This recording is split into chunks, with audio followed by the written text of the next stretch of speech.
Hey, this is HK Perrin, and you're listening to Echoplex Media. Check out The Plex live every Sunday at 7 p.m. Pacific on twitch.tv/Echoplex Media. I'm dealing with people on a daily basis who are just happy to smear me dishonestly. I'm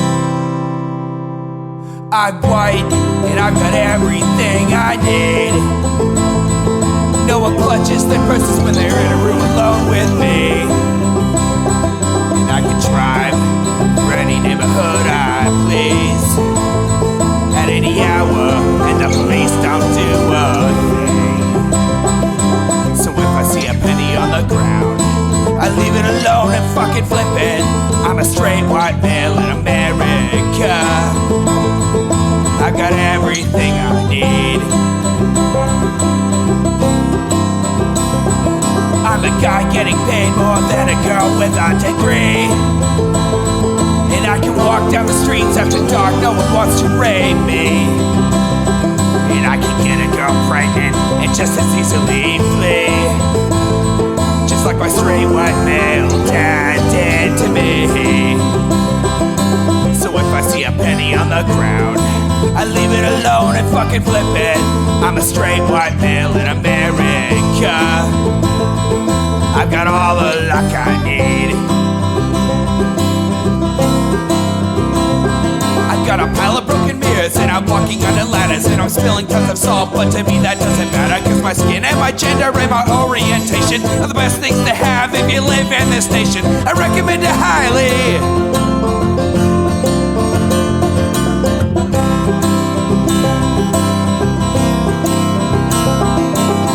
If I see a penny on the ground, I leave it alone and fucking flip it.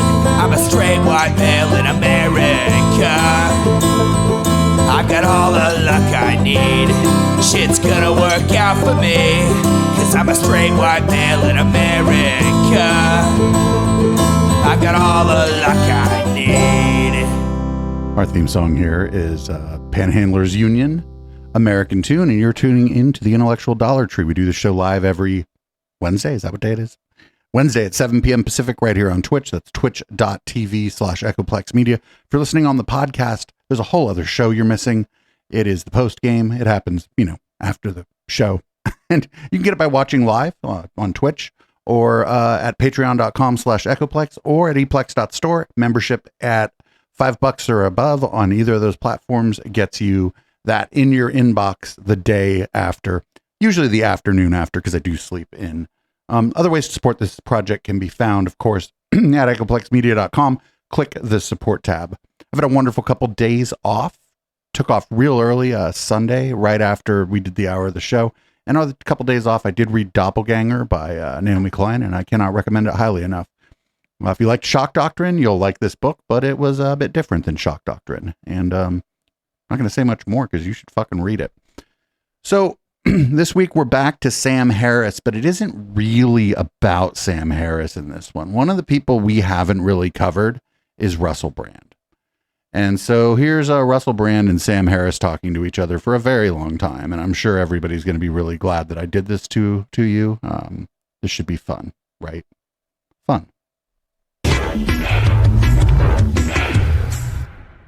Hello there, you awakened wonder. Thanks for joining me for a very special episode of Stay Free with Russell Brand. It's our conversation with Sam Harris, the intellectual neurologist, writer, and thinker, creator of the Waking Up with Sam. Okay, neuroscientist, not neurologist, but also he's not a neuroscientist anymore either. And it's perfectly fine to be a talk show host. Sam Harris is a talk show host. Harris app. He gives away some fantastic free memberships to our community, so stay to the very end and become an Awaken Wonder by pressing the red button at the bottom of your screen right now to experience things like that. Now, of course, this conversation has already gone viral, particularly for those of you that watch it on Locals. You can watch these things first if you are an Awakened Wonder and a member of our Locals community. Now, if you're watching us on YouTube, this is like paywalling your fucking conversation with somebody and then giving it out for free a couple days later. It's just a whack way to make money. YouTube. The first 15 minutes will be here, but then I'm going to click over exclusively to the other place when we start talking about Trump, RFK, and the rise in populism. This has gone viral for a reason, because it was a great conversation. But if you stay all the way to the end, to the bit in locals, you'll see that we meditate together. And even after quite a hot conversation... I'm so glad that we're not going to be able to watch, I'm so glad that we're not going to have an opportunity to watch them meditate together. And real quick, this happened before the allegations on Russell Brand dropped. So keep your eye out for, just anything. Just keep your eye out for either of them saying anything stupid in light of the new information. Find peace together. Also, there's a fantastic episode of Here's the News where we look at Biden's new drug negotiations and whether or not he really beat Big Pharma. You won't believe Kamala Harris's grandstanding speech and how it contrasts with the muted regulations and legislations that have been passed. Outrageous claims there. You're going to love it. We had to get it through a Republican Congress, friendo. Let's move straight into our conversation with Sam Harris. Remember, if you're watching this on Rumble, give us a rumble, press the red button at the bottom of your screens right now and become an Awaken Wonder, like the people that are watching this live. That's how they do those screen grabs and let it go viral on Twitter or X. Are you calling it X yet? Let's welcome Sam Harris to the show.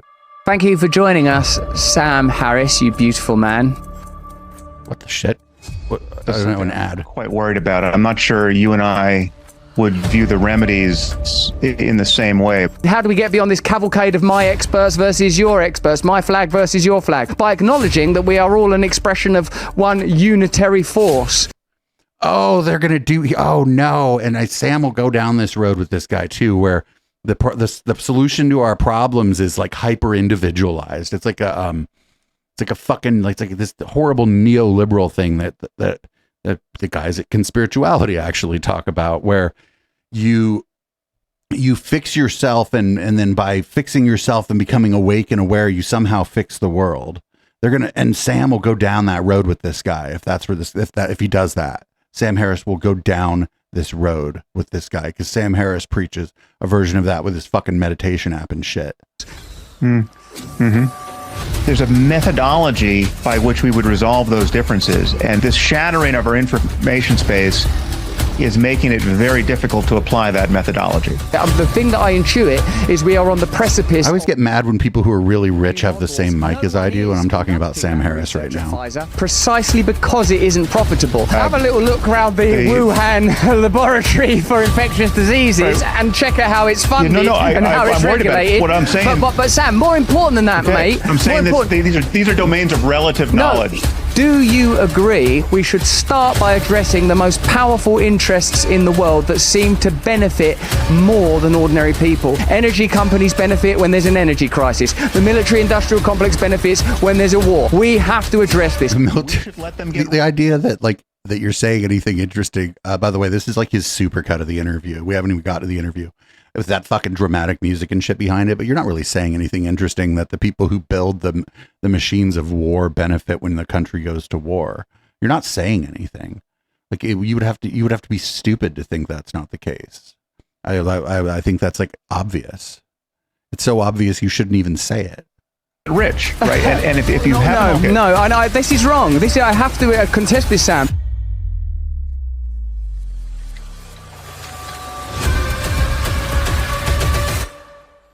Thank you for joining us, Sam Harris, you beautiful man. Happy to be here. It's great to see you, Russell. When I met you, I remember in LA, you introduced me to Hiron Gracie, who became my BJJ teacher, along with my teacher Chris Clear over here in the UK. Of course, he does I'm jiu-jitsu. now a purple belt in Brazilian jiu-jitsu. You still rolling? Fantastic. No, I have not rolled since COVID, actually. Yeah, I was racking up a bunch of injuries, and at some point it seemed like a choice between aging somewhat gracefully and not. I just was getting neck injuries and hip injuries, and so it's through no fault of Hiron's, obviously. he's the perfect person to roll with. It's just it was just gravity at a certain point is not your friend.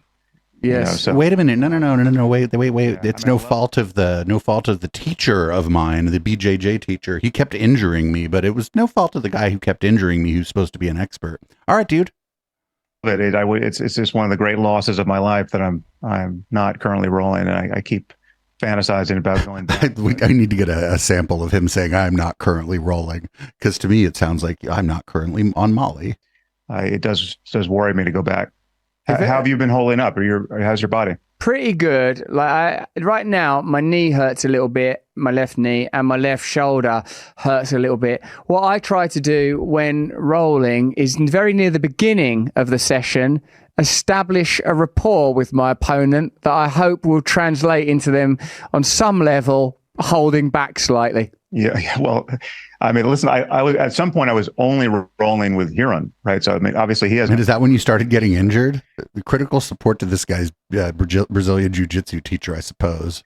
He can win at will. So I mean, he was the perfect teacher, and as you know, and grappling partner. But yeah, it's just bad luck. I ascribe it to bad luck and bad genes. Mate, as this online space continues to evolve, the relationship that you have with Jordan Peterson, where two people with opposing views, with perfectly valid perspectives on. What did they they talk about this stuff when they're like, oh, you and Jordan Peterson had opposing views? The only thing they substantively disagreed on was religion. Whenever we watched them talk, that was the only place they would disagree. On both sides has somehow been mapped onto the entire internet space, but perhaps without the congeniality and goodwill that I assume exists between you and Jordan. I wonder. Him and Jordan Peterson don't fucking talk anymore. He ditched all those weirdos. He was like, listen, I may be a weirdo, but I'm not that kind of weirdo. But maybe he's like, maybe I am that kind of weirdo, because look at where he is now. What your fears are as we increasingly find ourselves in some irresoluble cultural polemic that seems to be fueled in irresoluble cultural polemic by a will to impose, centralize, to accrue authority, to defeat without grace the opponent. How do you feel about this advancing space, and how can we engage in conversations with people we don't agree with in good faith? How can we take on board the views of those we disagree with? And this is, here we go. This is the kind of thing that I would be tempted to score as bad faith. One of the first things you need to do if you're going to have a conversation with somebody you don't agree with is assume that they believe the things they're fucking telling you. And then work from there. Because whether or not they do, they said the shit they said and you're talking to them. I mean, otherwise you got to try to read their mind. Advance a mutual conversation, or do we just accept now that centralized democracies such as America and the UK are finished and we have to start moving towards decentralized cultural and political models because there's just too much agitation elsewise?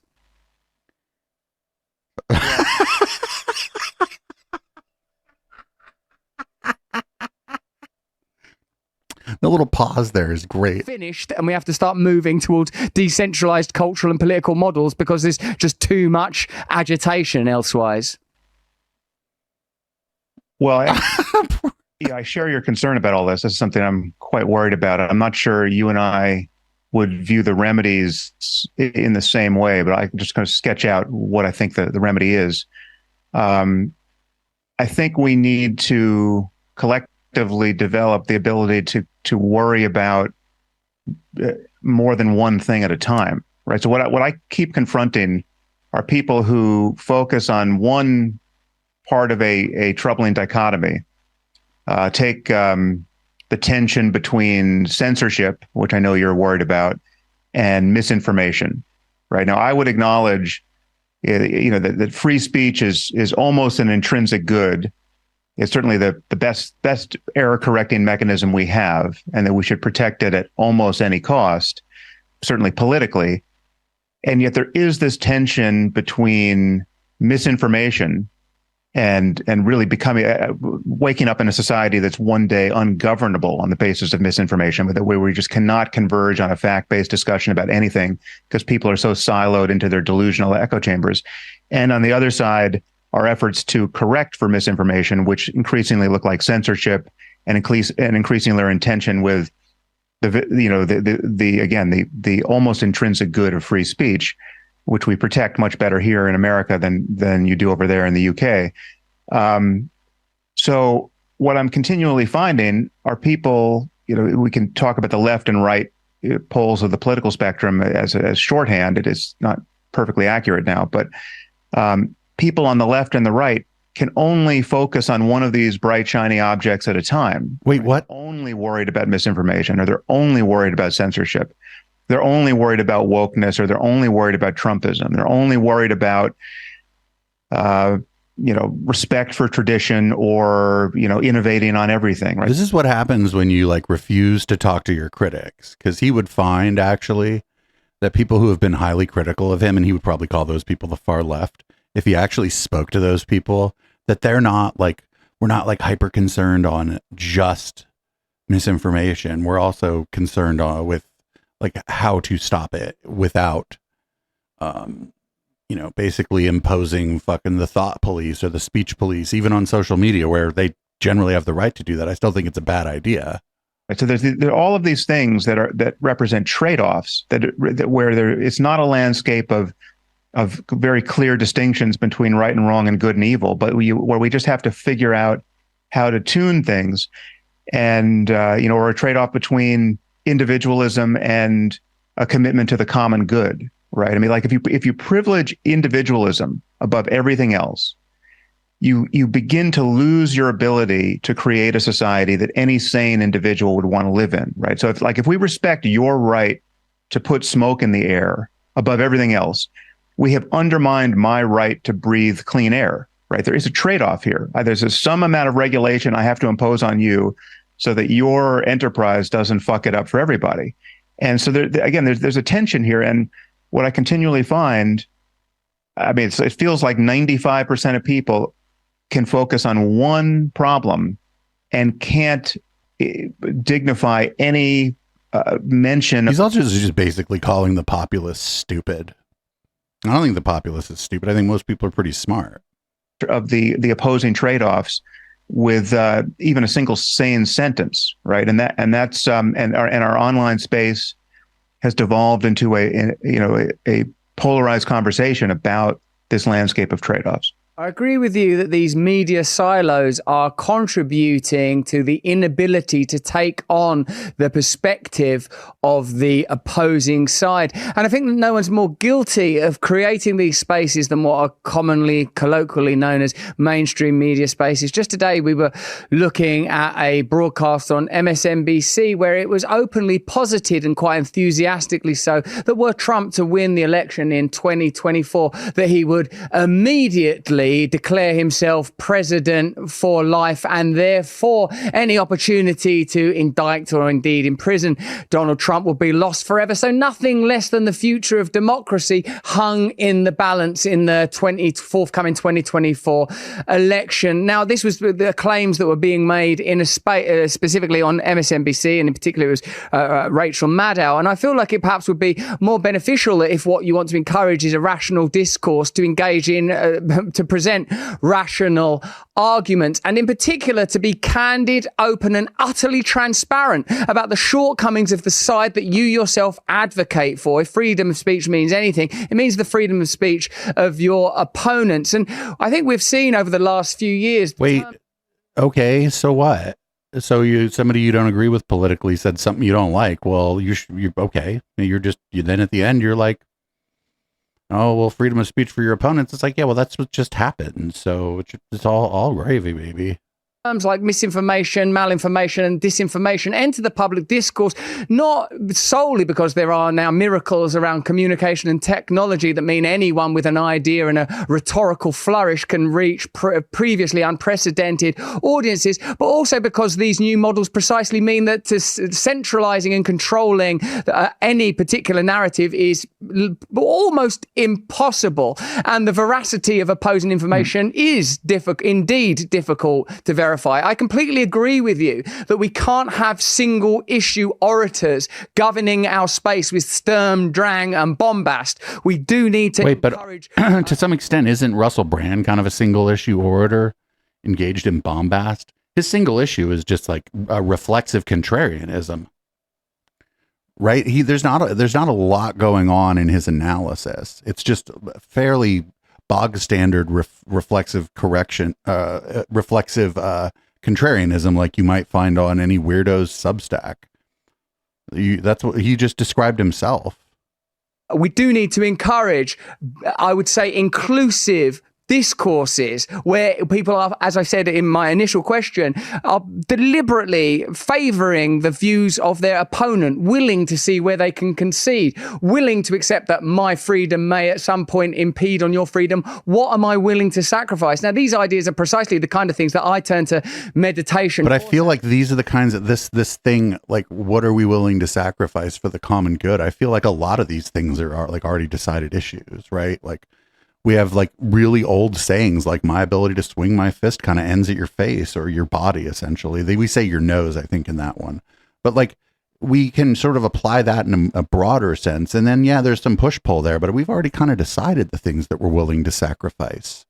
Like, generally, when you get down in the weeds, sure, there's things where you and I even, and people in my chat are going to disagree, and people who listen to my podcast generally agree with me are going to disagree. But on like the big shit, I feel like we've kind of all agreed, or at least it's been decided. I don't know if I individually agreed to all of the big things. I guess that's a different question. And I know that you're here in part to talk in depth about your meditation app, which I admire and I love and I use.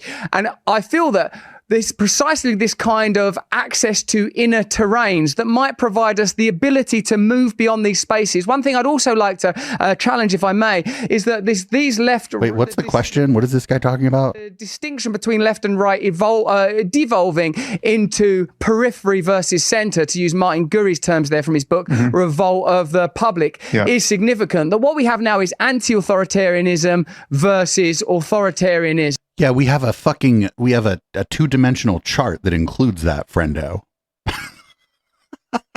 And I feel that once that gets mapped into a meaningful political system, it's been mapped into like a chart that we've all seen over and over and over again with another axis that doesn't tell the whole story. But like, what, dude? That's already on you could go to some internet website that you have to log into with Facebook. It'll steal all your personal information and put you in the bottom left corner if you're generally a fan of my show, I think. It's going to mean, to a degree, the devolution of power, further federalization, and an ability for communities to govern themselves. I said a lot there, Sam, but I know you can handle it. So please let me know what that provokes. Yeah, no, I would take that reframing, certainly up to a point that, as I said, left and right don't really cover the landscape very well at this point. We have a chart, an XY, sir. We have an XY graph. We have an XY, and it's not even a very good measure. And so there is this anti-authoritarianism. I would say, and there's a contrarianism. There's an anti-establishment bias now, both on the right and the left. There's a distrust of power. There's a distrust of institutions. And it's understandable because our institutions have failed us in obvious ways. Certainly, they've proven themselves certainly at moments untrustworthy. So the loss of trust is understandable. But what I would say is that the corrective we need is not to tear everything down. We need institutions we can trust. We need to figure out how to reboot our institutions so that they are trustworthy. Well, then, friendo, why'd you leave academia to have a talk show and go be a Mr. Atheist man? Maybe be the change you want to see in the world, friendo. You have the qualifications to get right back in, I think. That they're worthy of trust, and so that people actually trust them. And what I'm worried about now, given the online tools we have and the democratization of everything, and this almost apocalypse of contrarianism, is that even if we had trustworthy institutions across the board, we couldn't get a majority of people to trust them on any one point. Certainly not a point that is politically polarizing, right? So if we have a new pandemic, how do we get 90% of people to trust the 90% is just too high a number mainstream medical message about what the facts on the ground really are? And how do we get people to trust government public health organizations as they give us up to the minute information insofar as they know it. And again, actually, I think that's one of the problems, that one of the things that the public health organizations did wrong was try to give people up to the minute information. The basis for distrust is totally understandable because we witnessed one pratfall after another during COVID.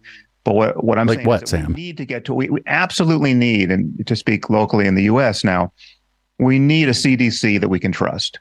We need an FDA that we can trust. The fact that we feel that we can't trust these organizations is absolutely corrosive to the maintenance of a healthy society. And it's certainly. But like the problem is, you know how like on the down ballot on our local news show, we talk about how people have an incorrect perception of like the crime rate, for example, in San Francisco. Violent crime, San Francisco isn't even in the top 20 in the US.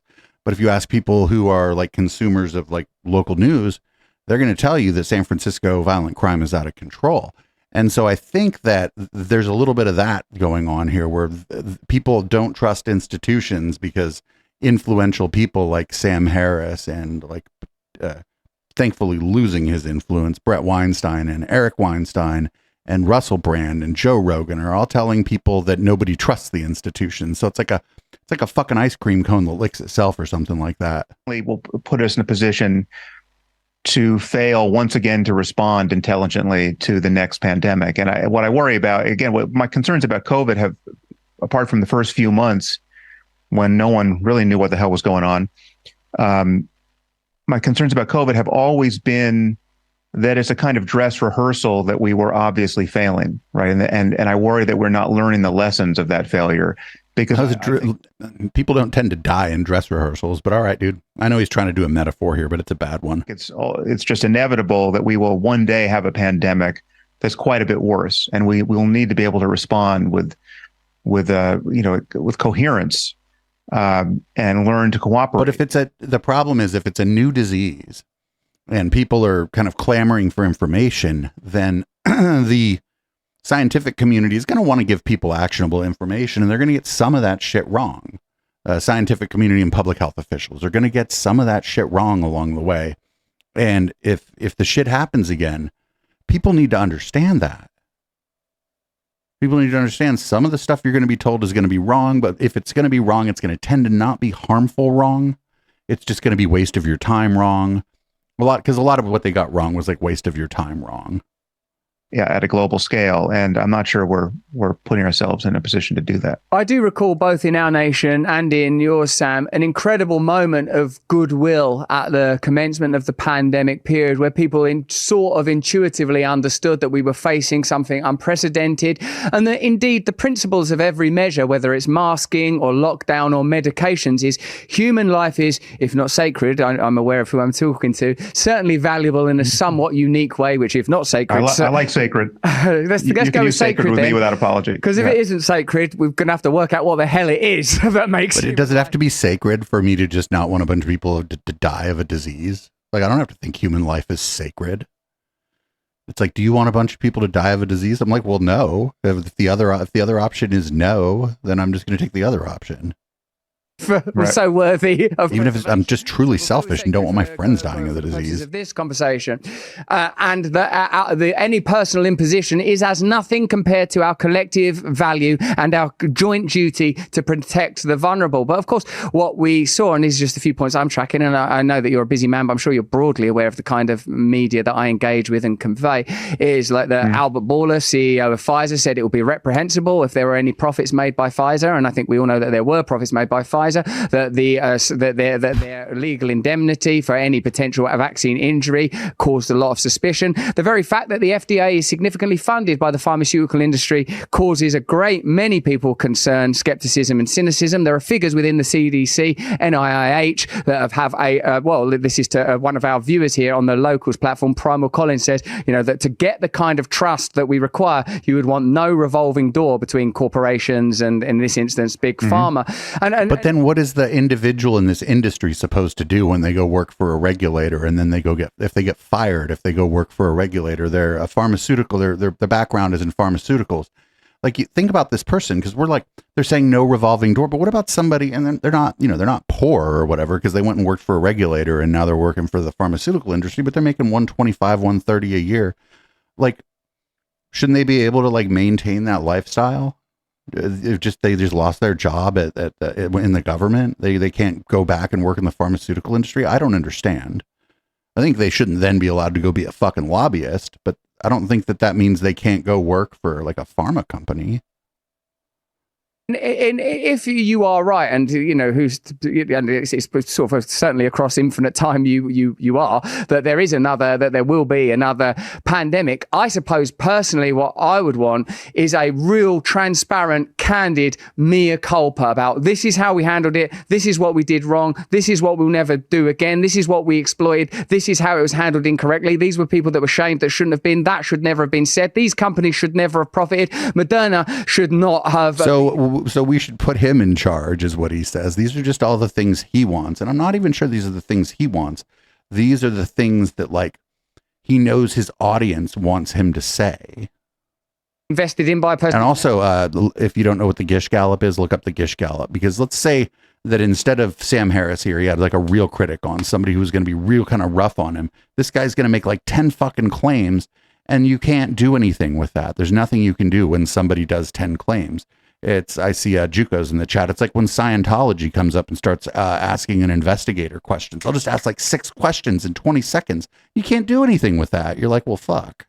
Now the Prime Minister in the UK set up a hedge fund that funded Moderna. None of those companies should have profited from a disaster of this nature. Certainly public politicians shouldn't have been partying during a time while the rest of us were locked down, and we must radically... But these are all like individual events, and one of them was a politician. It was a Boris Johnson who threw a fucking party like during COVID. Yeah, that was an asshole move, but like that it's so weird because some of these things are like completely disconnected from one another. It's not really weaving any kind of narrative, except that things happened that Russell Brand didn't like. Some of the things that public health officials told us were wrong, and a dude had a party when he shouldn't have. Like these aren't like really connected. There's no narrative there. The ability that Big Pharma has to influence policy, because I recognize that no one's going to trust these government medical agencies until that's remedied. If that kind of conversation took place, I think that the answer to this is like, if you want me to respond to which one, right? Because that's like otherwise you're just chasing fucking 20, you're like trying to chase 20 balloons as they're all going up in the sky. You're only going to catch maybe 2 of them if you're lucky, right? Yeah, that's like what the Gish Gallop is. It's like somebody lets a bunch of helium balloons go like right next to you, and you got to try to catch them all. That would go some way toward it. Do you think that's a possibility, and do you think that's a fair assessment? I agree with the spirit of that. It would be hard to fashion a mea culpa so comprehensive that it satisfied everyone who was waiting for it, because I think we're going to, as a society, we're going to disagree about what the facts are. Still, we're not in possession of the same set of facts. Like if I were to ask you or your listeners how many people they think died in America or the UK from COVID, right? I think we would see something like a bell curve distribution of assumptions. And we would find it very difficult to agree, even just about that simple, propositional claim. Just how many people died from COVID, right? We're suddenly going to have a conversation about the difference between dying from COVID and with COVID, and can we, and were people perversely incentivized to report deaths that were, one versus the other? But what you pointed to in your comments about pharma there are a set of perverse incentives that we have to worry about. I mean, so the profit motive in pharma is something that many of us, or probably all of us, when we look at it, are uncomfortable with. Okay, so we overthrow capitalism, or we not? Well, then we nationalize it. Right now, they're complaining, well, the government runs pharma. Pharma's run by the government. Like, there's no making any of these people happy. Like, even so, I mean, the right solution probably is to nationalize it. But these people, it's not like Russell Brand and his audience are going to be like happy with that, right? We're like, oh, now the government controls it.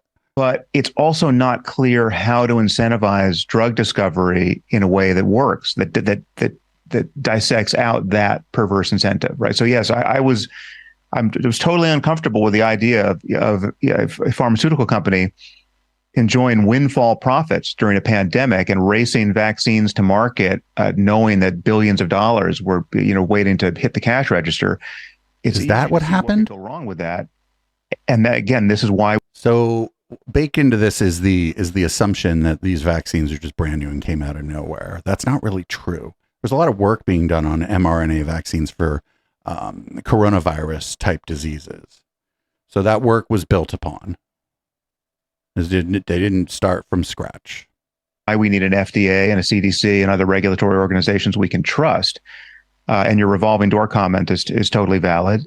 Except the issue is there are only so many domain experts, right? So what sort of jobs do they get when they? Oh, that's the same question I asked about the revolving door. Good job, Sam. I agree with Sam here. I don't even think domain experts. I just think like people who are like working class. And I know, like I said, 120 or 130 a year, but if you live in San Jose or San Francisco or LA or Portland or Seattle, you're doing well, but you're still working class. That means you have to work for your money to live. So what about those people? I don't think Sam thinks those are people. Transition, right? And who do we want to be doing this research and to be deciding about regulation apart from people who know all of the details of this research?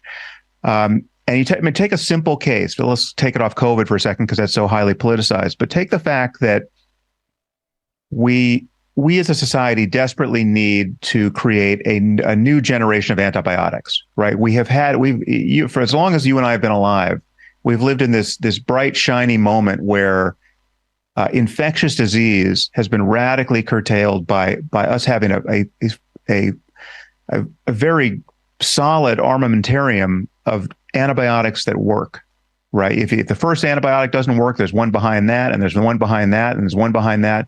But okay, so if things are progressing slowly or whatever, then great, we have another one. Now you add that to the end of the fucking train, and maybe you take the first one off the beginning of the train at some point because it's become so many bacteria are resistant to it that it's almost ineffective. But you just add one to the end of that train, and now you're fine again, right? Like it's this idea that because when we read about the history of science and technology, I think when we're younger, it all happens like, oh, in this year, this was discovered. Well, not really, right? It wasn't really just like all of a sudden some great man, and it's always a man taking credit for the work of a whole team. No, they were probably working on that for a while, and other people probably had something similar going on somewhere else, and they were sharing information with, at least in modern times, like since maybe like 1900. And we could set that point kind of wherever, but this isn't how this works. These things all happen slowly. The last, 25, 30 years or so, we have witnessed this growth of antibiotic resistant bacteria, and we know we don't have a good pipeline for developing new antibiotics. The reason why we don't have a good pipeline is because the drug companies can't be appropriately incentivized to do the work and to spend the money to develop these drugs, because this next antibiotic, the seventh antibiotic in line, when all the other ones fail, when you get some weird lung infection, right? And you've gone through 6 antibiotics and they haven't worked, and we got one left, right? That drug, whose name no one can pronounce, that is a drug that maybe you'll take once in your life for 10 days. Right. It's not like Prozac where you're going to take it for the rest of your life, or Viagra where you're going to take it. It's something that most interesting people choices are never going to take. And those of us who are unlucky enough to need it will take it once for 10 days. Right. So there's not enough profit in this thing. And it takes $1 billion to discover this drug. Right. And bring it to market.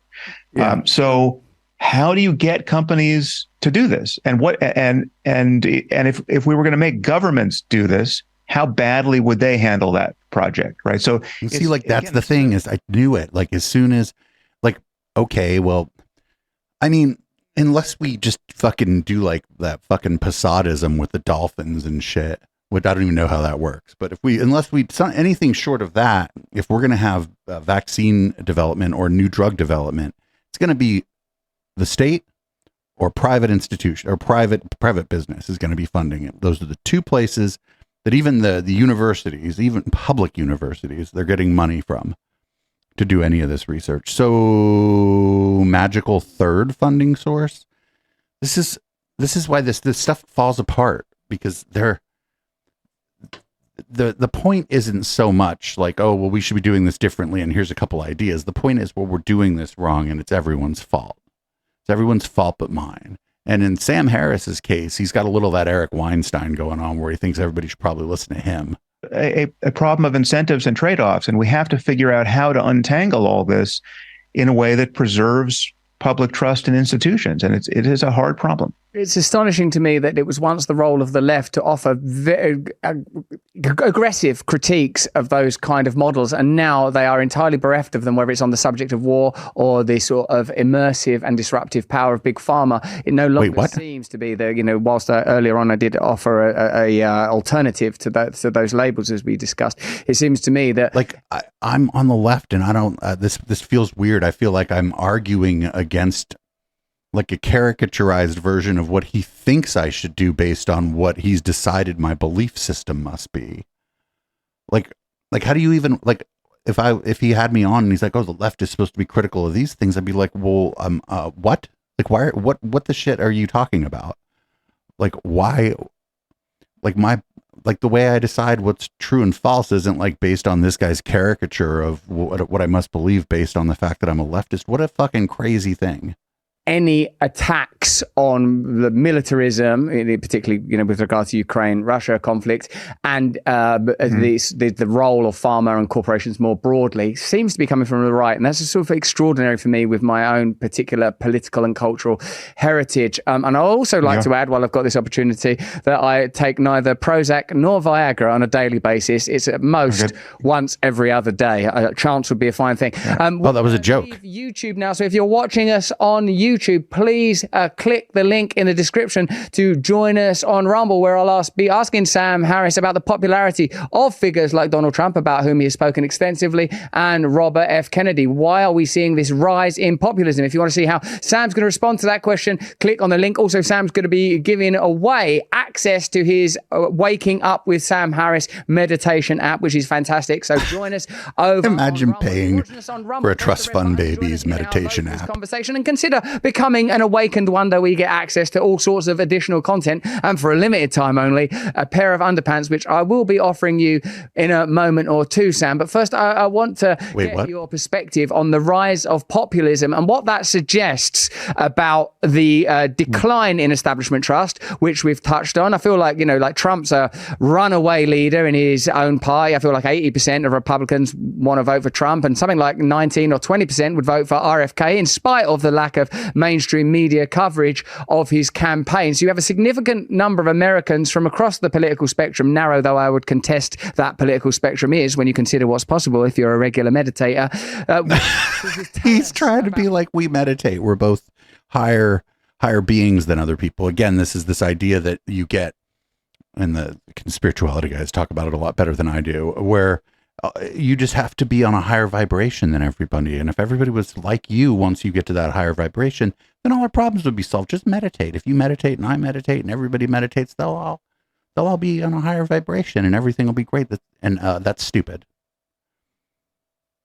About how bereft we've become of alternatives, and what new ideas, what new conversations, and what new alliances need to emerge in this new media space, and how this could evolve into new political movements. But perhaps if we start with what you think underwrites the sudden surge in populism, that whether it's left or right wing. This sudden populism, by the way, literally means becoming popular. Could you guys? There was a sudden surge in populism. I mean. Like, what is he talking about? Well, I think there's two. Sam, he's like, do I have time to meditate before I try to unpack that shit? Like, I think I think Sam wants some of Russell's audience, because Russell's audience is bigger than Sam.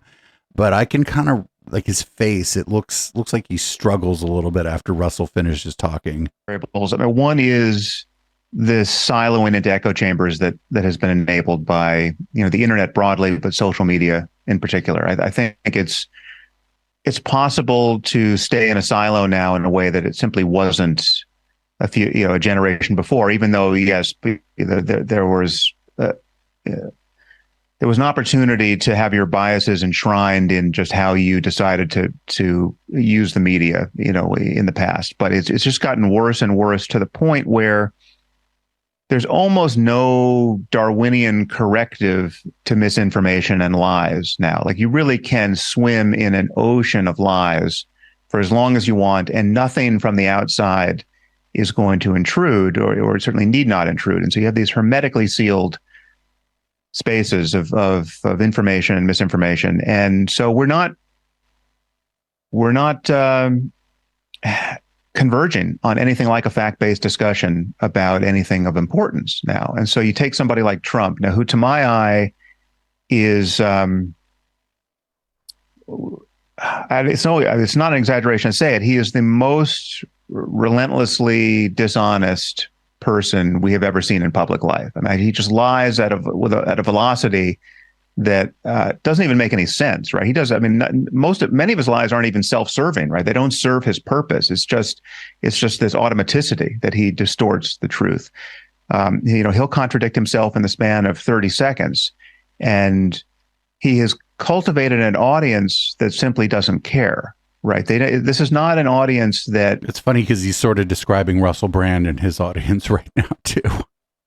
Likes him despite his failures of personal integrity. It's an audience that mostly likes him because he is this chaos machine, right? That he's this kind of wrecking ball that is swinging through our institutions and our political norms and disrupting everything. And so the question really is, why do so many millions of Americans want to see everything disrupted in this way? And it does come back to what we were talking about a few minutes ago about the distrust in institutions, some of which has been well earned.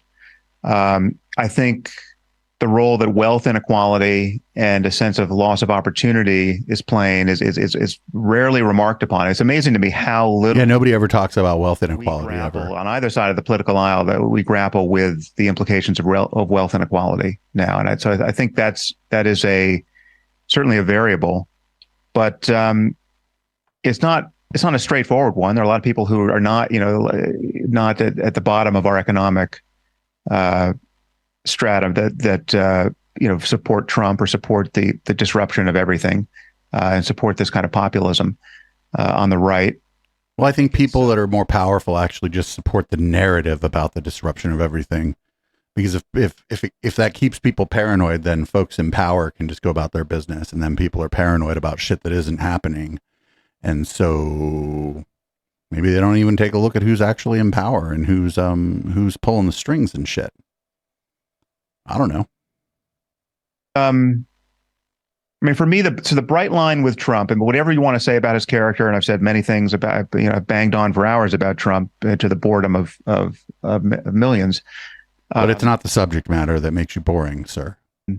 For me, there was a bright line that was crossed that I think everyone who cares about the future of democracy and the maintenance of American democracy in particular should acknowledge. And it is this: we had a sitting president who would not commit to a peaceful transfer of power, right? And repeatedly, he refused to commit to a peaceful transfer of power. Is he going to avoid bringing up J6 where they stole a door? Because not only did the guy not agree to a peaceful transfer of power, whether or not he personally directed his followers, a non-insignificant number of his followers were involved in or supportive of the attempt to prevent the peaceful transition of power at an administrative level with force. Or in the run-up to the 2020 election. And lo and behold, we did not have a peaceful transfer of power based on the lies he told about that election. Now, you can dispute some of this. How a partisan who believes that the election was stolen from Trump, for which there is no evidence, to the contrary, what was happening is he was trying to steal an election, all the while claiming it was being stolen from him. But leave that aside. Even a partisan who believes that the election was stolen from Trump has to admit that in the run-up to the election, literally 6 months before the election was run, we had a sitting president who would not commit to a peaceful transfer of power. Now, that single act, I would say, it was so corrosive. It was such a violation of our most sacred political norms, our most sacred and useful political norms. I mean, I agree with him. I just think he's using way too many fucking words here. He could have just stopped at this guy did not commit to the peaceful transition of power, regardless of the results of the election. And he could have stopped. Right. This is something that even Ronald Reagan, right? Somebody who used to be a darling of everyone right of center, acknowledged. I mean, he said this is somewhere in I think the late 70s. He said, the greatest miracle of our country is the peaceful transfer of power. It's the thing that makes us the envy of the world. It's the thing that if you're sitting in some, developing dictatorship outside America's borders, it is the basis for your envy of America, or at least it was traditionally, that we could accomplish a peaceful transfer of power every 4 years, despite our political differences. This is as far as I know, this is the first time in American history we had a sitting president who would not commit to a peaceful transfer of power. And so that was such a dangerous desecration of our political landscape that I think it should make it impossible to support Trump. Whatever else you think about any other political figure, whatever you think about Hunter Biden's laptop, there's nothing else that rises to that level of concern. And that has always been at the center of my argument against endorsing Trump in any way. This is what I feel is comparable. And whilst the sort of ongoing questioning around the Biden family business deals, I'm sure to anyone who's already encamped within one of those partisan scenarios will just cling to their own rhetoric and their own pre-existing beliefs. This is what my response is, which is like live tautology, actually, because I'm going to give you the response now, is that now Biden is in office and this inequality is continuing. And this polarization is continuing. And we are not seeing anyone say, look, we got carried away with Russiagate, and that's probably really damaged your trust. And over the course of the pandemic, we've seen a lot of shifting. But who is we got? Because the only people I saw getting fucking just that lost their fucking minds during the investigation into Trump and Russia was many of the people who are hosts on MSNBC and a lot of people on Twitter who had like a little blue wave next to their fucking name. Most people did lose their fucking minds, but it's not that there was no there. There were indictments, and the final report was just said, we cannot indict a sitting president. This is up to Congress. Like, that's not nothing. But to be fair, like Rachel Maddow basically burned her fucking career down during this investigation. And we have not been as transparent as we ought to have been. And our lack of trust in institutions, as you have said, Sam, is something that needs to be addressed. And I recognize now that this ongoing war between Russia and Ukraine is hemorrhaging popularity. And many of you... This ongoing war is hemorrhaging popularity. You know what I like? The popular wars. Like the wars where the historians look back and go, oh, shit. All them dead people, this was fantastic. What does he mean the war is hemorrhaging popularity?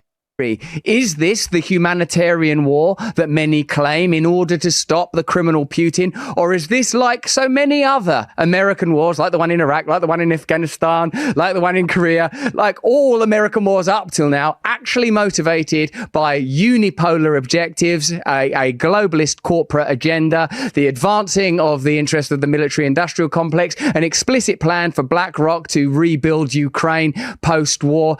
What the shit? Your tax dollars are paying for it, and the only person that and be it empty oratory and yet more lies, I would, I recognize what what you're saying about Trump, and I'm certainly not going to try and change your perspective on anything like that, because for me, none of these figures are the answer. Radical systemic change has to be immediately discussed, and we have to acknowledge that what's happening in media has to be replicated with what's happening with politically immediately. We have to find ways of altering our systems of governance and having the maximum amount of democracy and access to power for ordinary people rather than this. This guy's gone on for so long now. I forget what is like.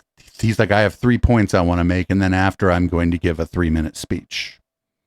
In your mudslinging, I would say that the only person, or one of the few people who's willing to say this war must end, is Donald Trump. If I was to extract the name and the face Donald Trump from his rhetoric around the war and how he would bring about a diplomatic solution, I would say this is the only person who's talking sensibly. And I just can't. But it's easy to say you would bring about a diplomatic solution if you were in charge when you weren't in charge, right? Do you think that like the president or people in the administration or people in our intelligence services, et cetera, haven't been trying to do either like diplomacy or shadow diplomacy to try to put a stop to this? Do you think that nobody's doing that?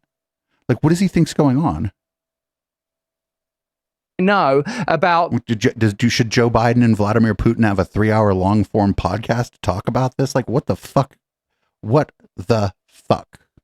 What happened in 2014 in that coup, about what Putin has publicly said about if there's any infringement on Crimea, about the complexities, about ethnicity within Ukrainian territory, all of that, and with great respect and love and solidarity and support for those suffering in Ukraine and for the 500,000 that have died in that conflict so far. For me, dancing closer and closer to the apocalypse with dubious motivation, claiming once again that it's a humanitarian endeavor, seems outrageous to me. And the fact that for me, helping, listen, everything great about everything great about Ukraine? No. Is their leader the fucking best thing that ever happened? No. Should a powerful country and their allies try to help a country that's being invaded by a much more powerful country? There's an argument for yes, and there could be an argument for no. It just depends on what's going on. Like what's the rest of the field at play? Like if it was China that did that, there might be reasons why we wouldn't. Why America and our allies would not try to help. Mostly because like they made everything that I'm using to speak to you right now. Right? Every goddamn thing in here, except maybe the Shure mic might be made in the USA. But everything else and everything, like, because you can't do that. You can't sever your relationship with the store. The fact that this is the alternative is a much bigger problem than anything Trump has done or said, because I do see him as an outlier, as an extraordinary public figure, but I see him primarily and above all else a response to institutional corruption, entropy within our institutions. Notice how he said an extraordinary public figure. He didn't even say anything about him being like a blowhard or a bigot or like impulsive or like a fraud. He didn't say any of that. It was an extraordinary public figure. When Biden is able to meet with his donors and say nothing will fundamentally change when he succeeds Trump, and as he does succeed Trump, for all of your concerns about the lack of a peaceful transition, I would say that is the problem. If it was Donald Trump dies tomorrow, where are we? Addressing the kind of systemic problems that I don't know, dancing in the street? Wrestling with, I think, could trying to figure out where his grave is going to be so that we can go piss on it, meaningfully alter the dilemma that you and I are trying to tackle. Well, I certainly have different priors than you do about the war in Ukraine, right? So, for instance, left out of your analysis is what the Ukrainian people themselves say they want, right? So this is an autonomous, or what was an autonomous country. It was attacked by their neighbor, right? And certainly it seems that most of the people in Ukraine were not eager to be absorbed by Russia. They were eager to maintain their autonomy and their sovereignty as a society. Now, I don't consider myself an expert on Ukraine. I've gotten up to speed more or less as everyone else has in recent years. I've spoken with purported experts on my podcast several times.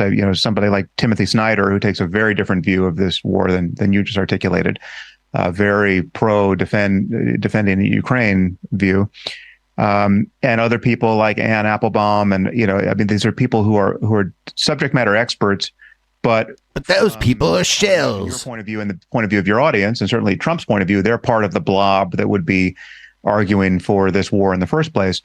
But I would just make a few simple points. One is, we're not fighting this war, the Ukrainians are, right? We are arming them, right? So it's different than having American boots on the ground fighting this war. And I would agree that is a bright line we really should not cross.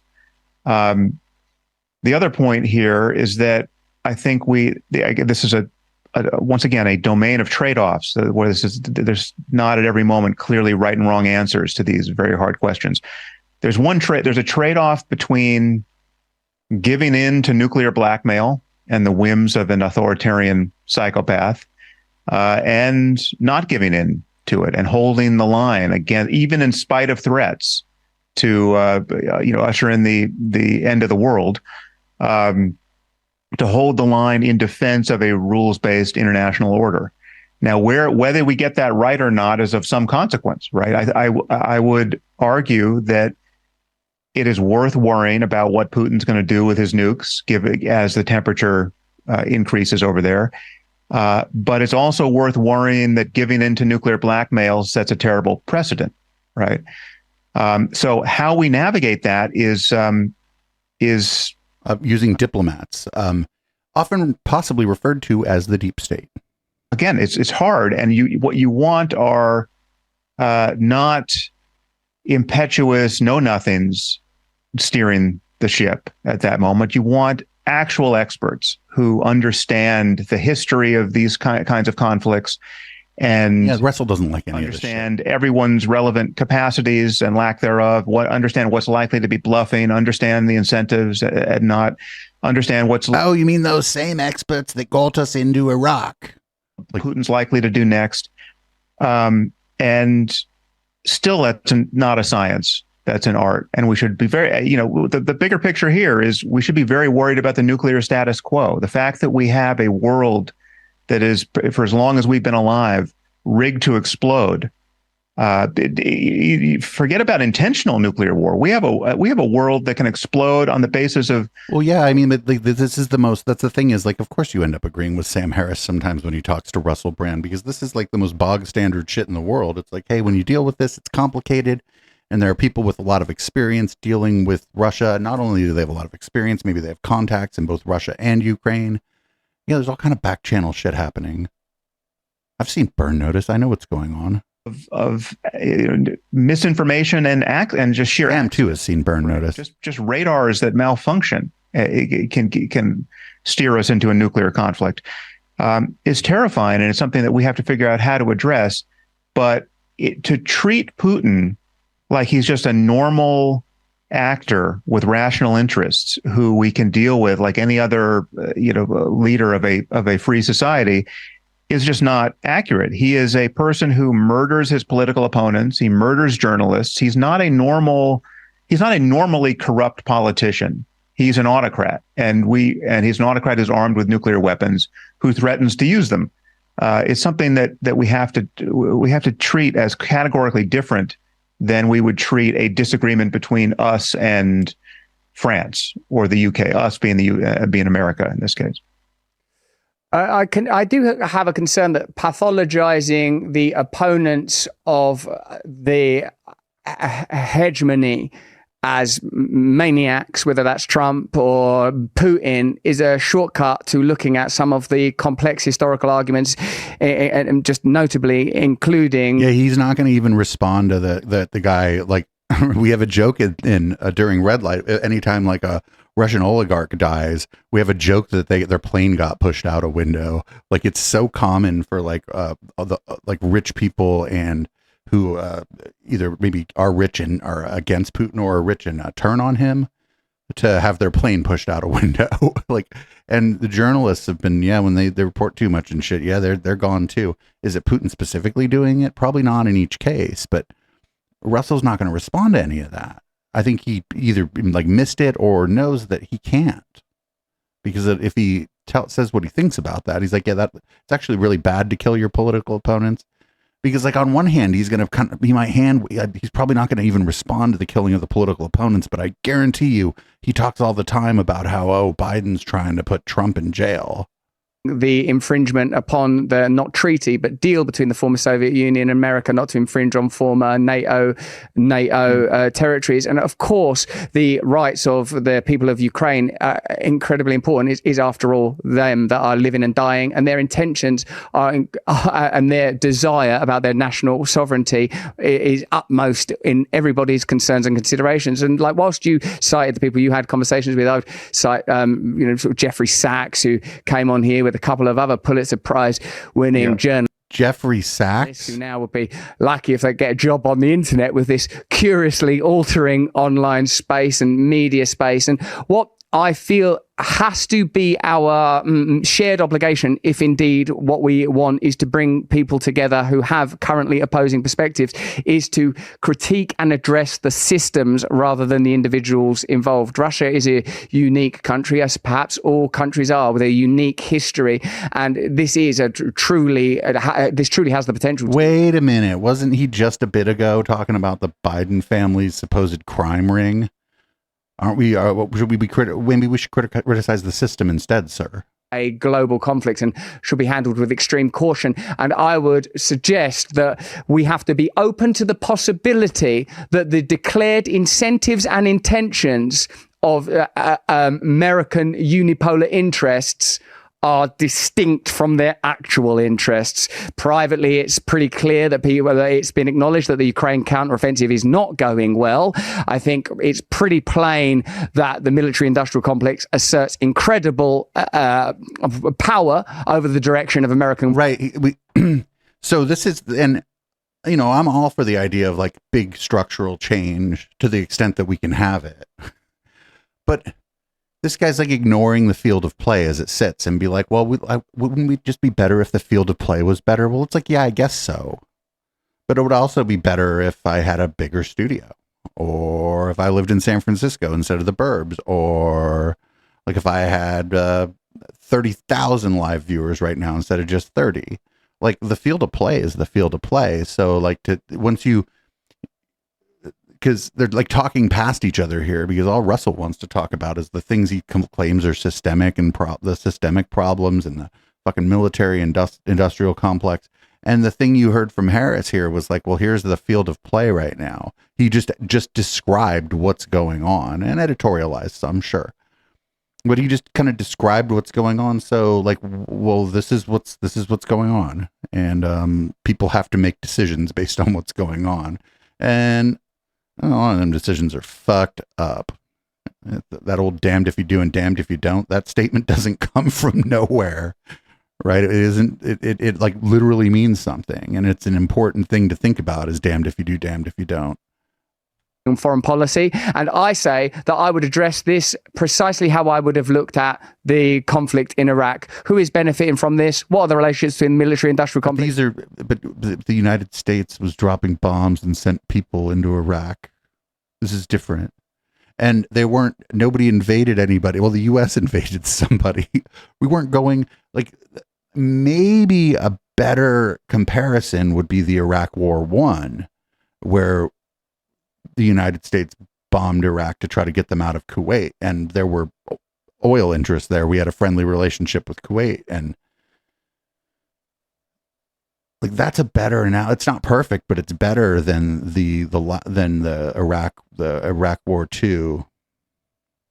And then Cheney, Bush, Wolfowitz, and now the hue and flag and mule and elephant may have switched, but I see the same subcutaneous interests apparently running the show. But subcutaneous means under your skin. Like part of what we're discussing more broadly now, Sam, is that you could bring a host of perspectives and opinions. And they got to the isn't it great that we're having this conversation part of the conversation. Hooray! They got to isn't it great we're having this conversation. That's got to be on somebody's bingo card. Recognize you have a great deal of academic heft in your own particular area of expertise, and not really. He's a talk show host. He has a PhD. Well, I don't know if PhD. He has a PhD. He's a talk show host. Occupy an entirely different space. And my intention is I don't think that either political party is the answer. I don't have any alliances. The thing that I intuit. Right, but if you're in the United States and you're voting for president or Congress, except in a few like special cases in Congress where independents can win, you got two choices. And we're not going to fix that before the 2024 election. Is we are on the precipice of new models that allow us to forego the needless. This is the dawning of the age of Aquarius or whatever. Irresolvable cultural conflicts that are currently dominating this space. I feel we have to get beyond our judgment of one another for individualism, whether that's from a right-wing libertarian perspective or a left-wing identity politics perspective. I think we have to find a new way to navigate. Okay, so identity, everybody does identity politics. That's just politics. Like, think of any political movement, be it outside of or inside of the system, and then try to find one that is not based on the identities or the collective identity of a group of people. Just try to find one. Think about an oil company lobbyist, right? Well, there's boards of directors of oil companies, and those are people. There we go. Fucking boom, identity politics, because that lobbyist is lobbying representatives based upon the boards of directors of oil companies. See, like everything's identity politics. This is a stupid way to talk about it. These spaces so that we can start addressing the truly significant issues that define our times, which may be sort of apocalyptic, regardless of how you approach this apocalypse, because that too would have a cultural flavor.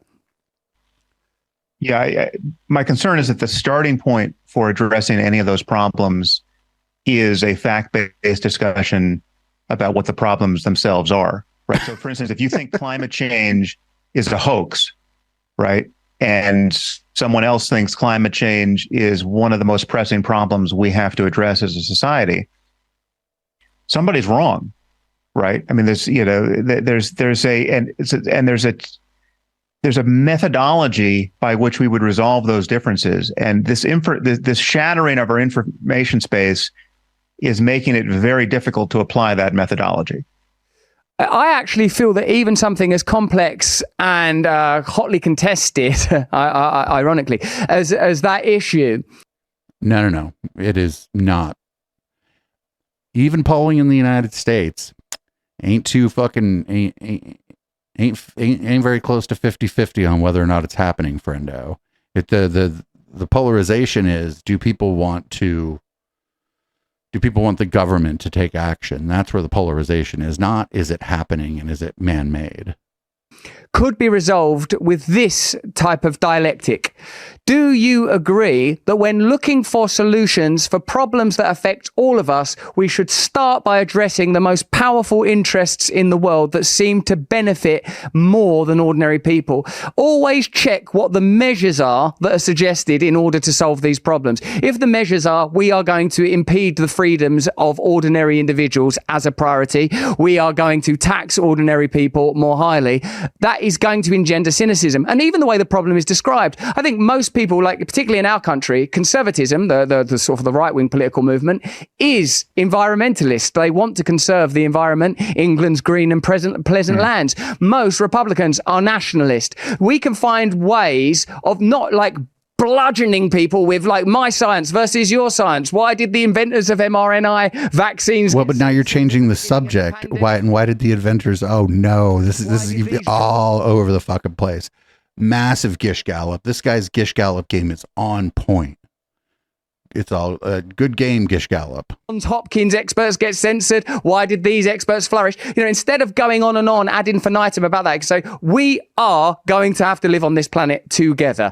It appears that there are a set of interests that continually benefit from crises. Energy companies benefit when there's an energy crisis. The military-industrial complex benefits when there's a war. Or when there's not. Benefits when there's a health crisis. We have to address this. We can't have an ongoing system that is punitive to ordinary people with every single advancing crisis. That has to change. Otherwise, you're going to have ongoing cynicism and people, ordinary people, with. This is the worst description of disaster capitalism I've ever heard in my life.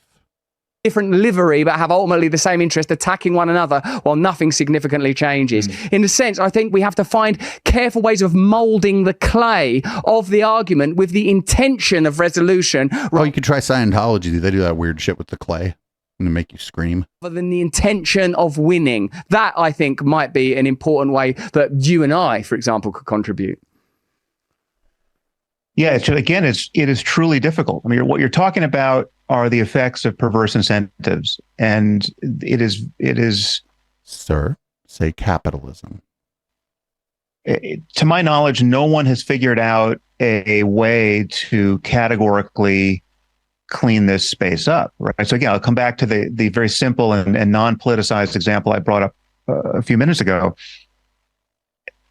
Developing the next family of antibiotics, right? That's not non-politicized. If a new antibiotic came out, there'd be antibiotic people.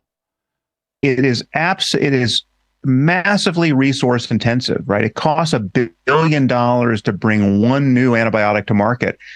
Who do we incentivize to take to that risk? Most of these drugs don't pan out, right? So you're a company like Pfizer.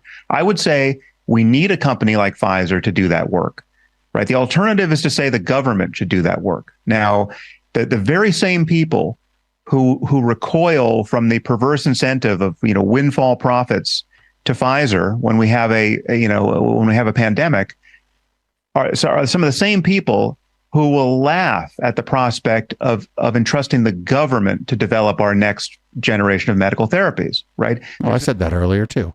There's this well understood. Well, they wouldn't just laugh at the idea the government could do it. They'd say that it was a fucking conspiracy principle that the government was out to get you now instead of Pfizer. Profit motive and the free market are among all the terrible ways to incentivize people. They're the best ways we've discovered to incentivize creative people to get up early every morning and make the personal sacrifices they have to make. So why do you have to get up early? To do the work that we need them to do to produce this new knowledge generation. And if you think there's some trade-off between remunerating people for the risks they take and the work they do, and allowing, despite the obvious possibility of weird incentives, allowing for people to get spectacularly wealthy when they get lucky based on their own intelligence, right? They produce something that's immensely valuable to us, a new antibiotic. Yeah, but you're wealthy because your mom was the producer of the Golden Girls. That's even more lucky than somebody who did a smart.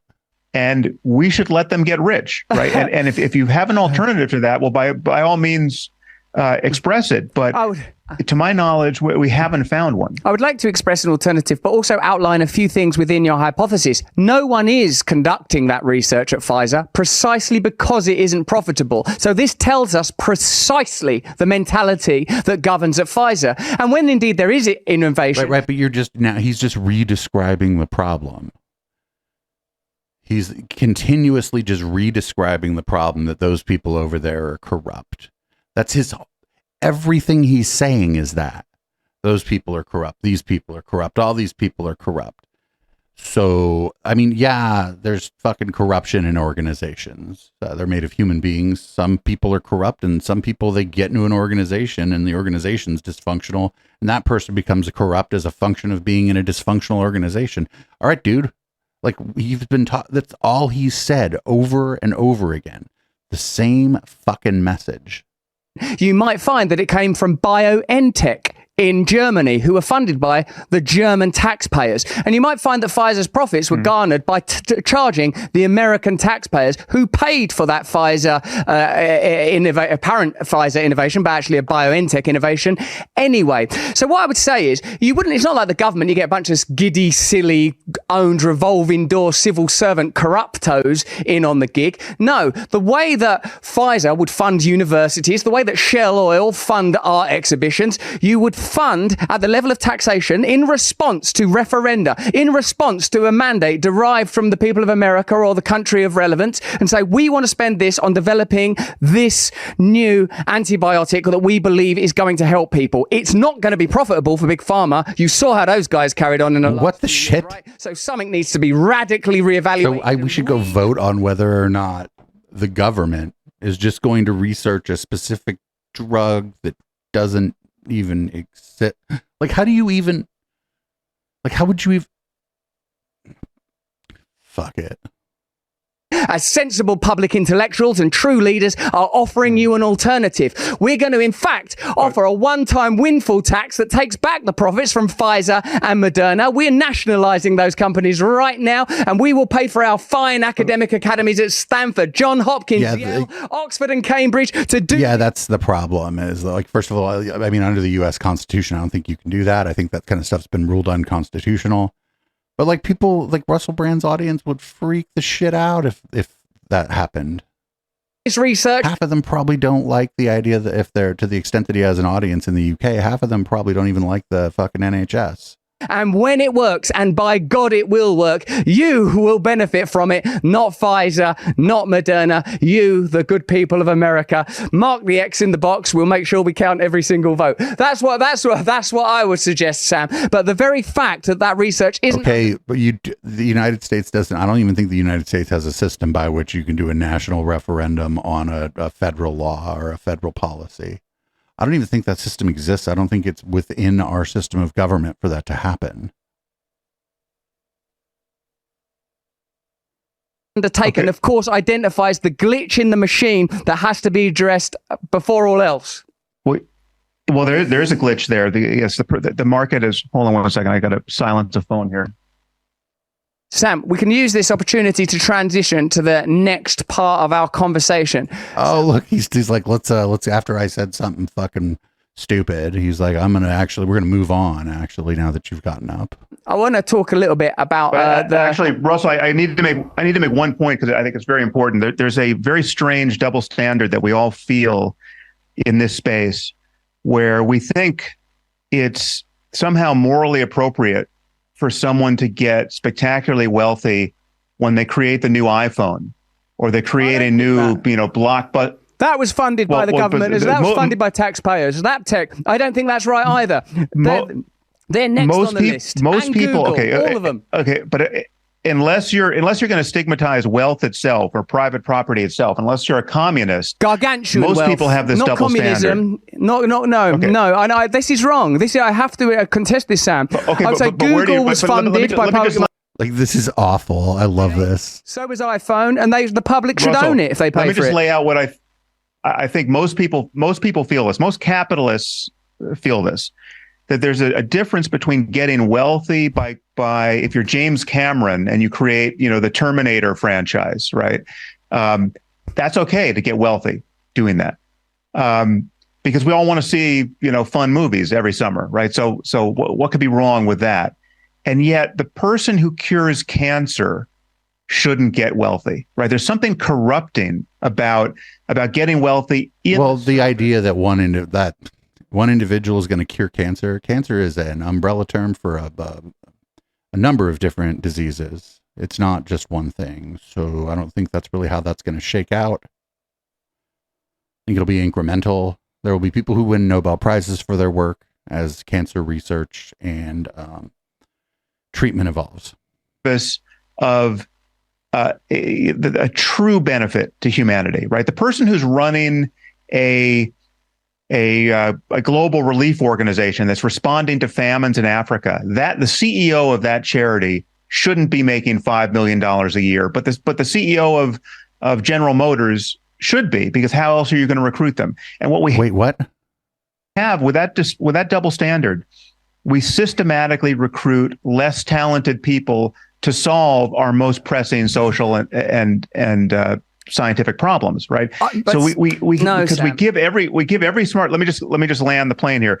We give every smart college student a forced choice between getting rich by working for Goldman Sachs or following what might in fact be their ethical vocation into philanthropy, but making an obvious economic sacrifice at the outset, no matter how high they get in the organization, running, CARE or, Doctors Without Borders. They know they're not going to get rich because there's a taboo around doing that. And again, this is an incentive problem. I think we probably want our smartest people working on our hardest problems, and it's not obvious how to incentivize them apart from requiring that they be saints.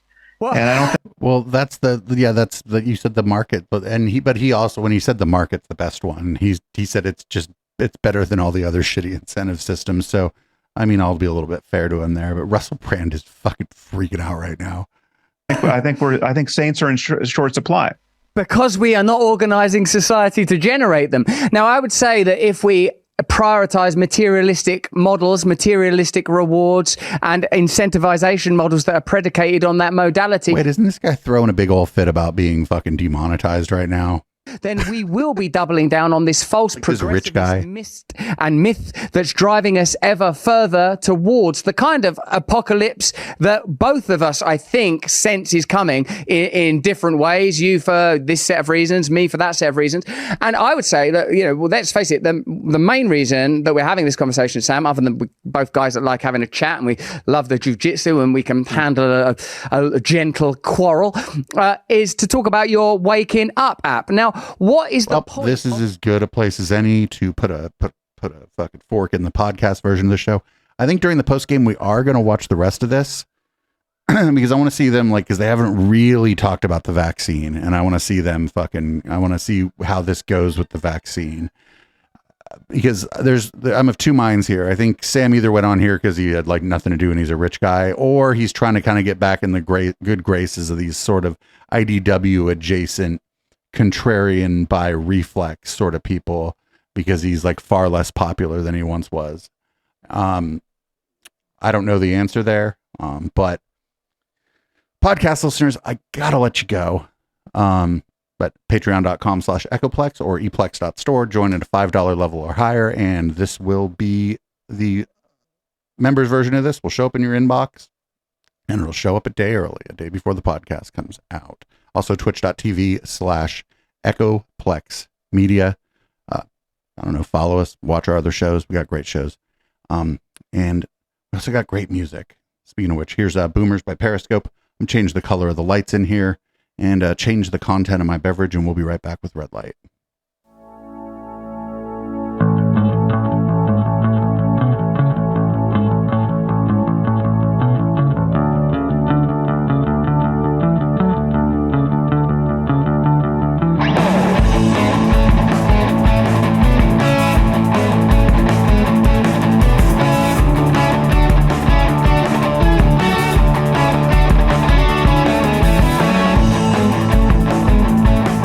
You recall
Every Saturday is Cat Day on Echoplex Media, and not only are we posting fucking cats, we invite all content creators to join our open panel. Visit echoplexmedia.com/panel to learn how to join. Every third Saturday is Operation Catterday, where we cover this week and last year and play the best clips from the cast of conspiracy characters that Now Space has learned to loathe. The show starts at 8 p.m. Pacific at twitch.tv/echoplexmedia. Find our full schedule at echoplexmedia.com.